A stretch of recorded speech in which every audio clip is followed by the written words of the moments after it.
Dalam agenda reses masa persidangan ketiga tahun 2020-2021, anggota DPRD Provinsi Gorontalo Awe Talib turun lapangan meninjau lokasi lahan yang menjadi aset pemerintah Provinsi Gorontalo yang berada di Kelurahan Limba U2, Kecamatan Kota Selatan, Kota Gorontalo.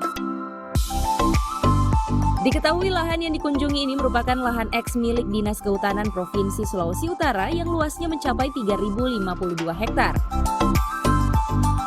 Anggota DPRD dari Dapil Kota Gorontalo ini berharap tanah yang saat ini masih ditempati oleh warga tersebut segera diselesaikan sebelum masa jabatan Gubernur Gorontalo Rusli Habibie bersama Wakil Gubernur Idris Rahim berakhir. Anggota DPRD dari Partai P3 ini juga berharap lahan yang ditempati oleh 12 kepala keluarga tersebut dapat diselesaikan secara humanis tanpa ada yang dirugikan. Kajian hukum dan tidak dimungkinkan pemberian ganti rugi ataupun transaksi ya, dengan pihak keluarga yang ada meninggal di tempat-tempat tinggal yang ada di komplek ini. Ya, sehingga tadi saya meminta bahwa kepada pemerintah untuk tetap carikan solusi, jangan sampai nanti kita bisa melakukan penggusuran di sini.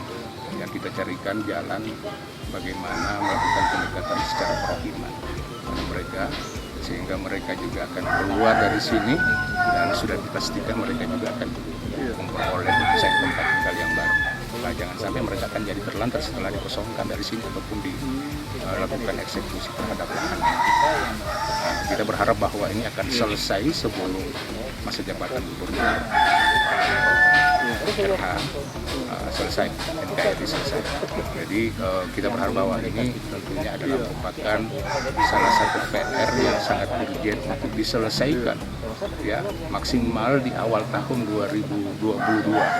Ya, ini sudah harus rampung, sudah harus selesai.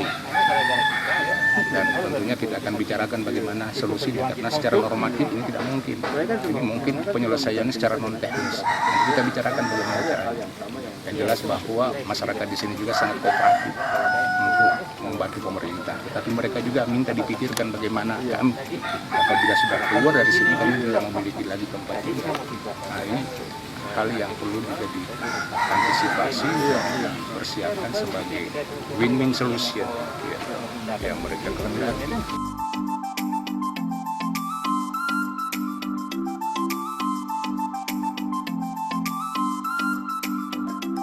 Sebelumnya di tahun 2015 lalu, lahan yang telah berdiri 7 bangunan rumah tersebut direncanakan akan dibangunkan rumah dinas pimpinan DPRD Provinsi Gorontalo dengan anggaran senilai kurang lebih 5 miliar rupiah. Namun rencana tersebut batal dilakukan karena adanya warga yang masih berada di dalam lokasi lahan.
Tim Liputan Advertorial Mimosa TV.